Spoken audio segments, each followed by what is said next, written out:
Hello guys, bersama saya lagi dalam Alright Napa Channel. Habislah Tun Dr. Mahathir, sahabat-sahabat semua. Ya, hari ini Mahkamah mengarahkan Tun Mahathir untuk memfailkan pembelaan diri ke atas Saman Halim Saad yang mengalami kerugian. Jadi kenapa perkara ini berlaku? Ini yang menarik untuk saya kongsikan bersama dengan Anda. Ya, apakah sebenar ya saya punca sehingga Mahathir dan satu lagi individu disaman oleh Halim Saad. Jadi menarik untuk kita ikuti. Tapi sebelum saya teruskan, jangan lupa juga untuk terus support Alright Napa Channel dengan cara tekan butang subscribe, like, dan share. Mari kita ikuti berita gempak hari ini, sahabat-sahabat semua. Ini dia ya, kes Saman Halim Saad, Dr. Mahathir, dua lagi di arah fail pembelaan.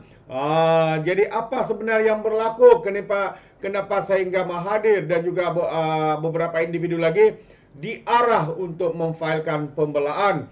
Jadi hari ini Mahkamah Tinggi mengarahkan bekas Perdana Menteri Tun Dr. Mahathir Mohamad dan juga dua pihak lain memfailkan pernyataan pembelaan mereka pada atau sebelum 6 Oktober ini dalam kes Saman yang dikemukakan ahli perniagaan Tan Sri Halim Saad. Selain Dr. Mahathir, turut dinamakan sebagai defendant ialah bekas Menteri Kewangan II, Tan Sri Noor Muhammad Yaakob dan juga kerajaan. Pada 2 Ogos lepas, Halim, bekas pengurusi eksekutif Renong Berhad memfailkan saman itu bagi menuntut pempasan berhubung kerugian dialaminya selepas pengambil alihan saham Renon Berhad dan United Engineer Malaysia Berhad oleh kerajaan hampir 23 tahun yang lalu. Jadi ini berlaku 23 tahun yang lalu ya, bukan dalam kerajaan perpaduan, yaitu ya pada era pentadbiran Tun Dr. Mahathir. Jadi Peguam Persekutuan Imtiaz Wisni Alfa Othman yang mewakili ketiga-tiga defendant berkata, Mahkamah turut mengarahkan plaintiff Halim memfailkan jawapan kepada pembelaan tersebut sebelum atau pada 23 Oktober ini. Katanya Mahkamah menetapkan pada 20 November ini untuk pengurusan kes selanjutnya dan sebarang permohonan interlokutori jika ada perlu difailkan sebelum tarikh itu, katanya ketika dihubungi selepas pengurusan kes secara e-review di hadapan penolong kanan pendaftar Mahkamah Tinggi Nik Nur Amalina Mat Zaidan hari ini. Berdasarkan pernyataan tuntutan, Halim yang juga bekas pengarah Renon Berhad berniat membuat tawaran am bagi menswastakan UEM sebagai anak syarikat Renong sekaligus membelikannya memperoleh kawalan serta milikan penuh ke atas UEM. Bagaimanapun, plaintiff mendakwa beliau diarahkan oleh Dr. Mahathir dan juga Noor Muhammad supaya tidak meneruskan tawaran am itu kerana kerajaan ingin mengambil semua saham dalam UEM melalui entiti yang ditetapkan, yaitu Khazanah Nasional Berhad atau pihak yang akan dicalonkan Khazanah.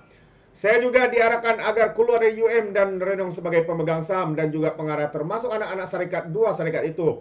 Ini mewajibkan saya untuk menyerahkan kawalan ke atas Renong dan UM kepada kerajaan, katanya, dan selanjutnya melupuskan saham Renong milik saya dengan kerugian dakwanya dalam satu tuntutan itu. Halim mendakwa Khazanah telah memperoleh keseluruhan saham UEM melalui anak syarikatnya, dana saham Sdn Berhad sekaligus memperoleh kawalan terhadap UEM yang ketika itu memiliki 32.6% saham Renong. Oleh itu, Halim antaranya memohon deklarasi dan pampasan berhubung pengambil alihan saham secara paksa oleh kerajaan bagi tempoh antara Julai dan Oktober tahun 2001 selain memohon deklarasi bahawa beliau pemegang saham Renong. Jadi pada 2013 Halim memfailkan tuntutan saman 1.8 bilion terhadap kerajaan Khazanah dan Noor Muhammad selepas mendakwa beliau ditipu. Bagaimanapun saman itu ditolak Mahkamah Tinggi di Kuala Lumpur dan beliau juga gagal dalam merayaannya di Mahkamah Persekutuan pada tahun 2015. Wow, agak menarik sahabat semua.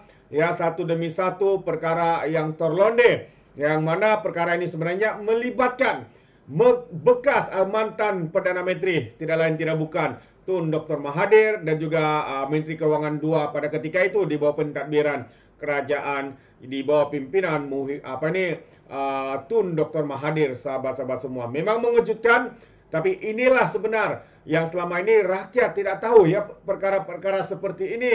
Tapi hari ini kerana dengan kecanggihan ya media sosial ya, dengan mudah rakyat mengetahui perkara-perkara seperti ini dengan mudah. Jadi agak mengejutkan juga Ya, hari ini sekali lagi Tun Dr. Mahathir di arah file pembelaan. Kalau sebelum ini banyak penyiasatan, ya mungkin juga akan didakwa akta hasutan, ya. Tapi hari ini pula ya Mahathir di arah pula untuk memfailkan pembelaan dirinya. Jadi sangat mengejutkan sahabat semua. Bagaimana dengan anda? Ya, kalau anda mau berikan sebarang komen, anda boleh berikan komen dalam ruangan komen. Tapi ingat, komen dengan cara berhemat. Jangan menjadi seperti walan walautit, lebay-lebay dan juga geng sapu bersih ya. Apabila memberikan komen penuh dengan hasutan, kebencian dan juga fitnah melampau.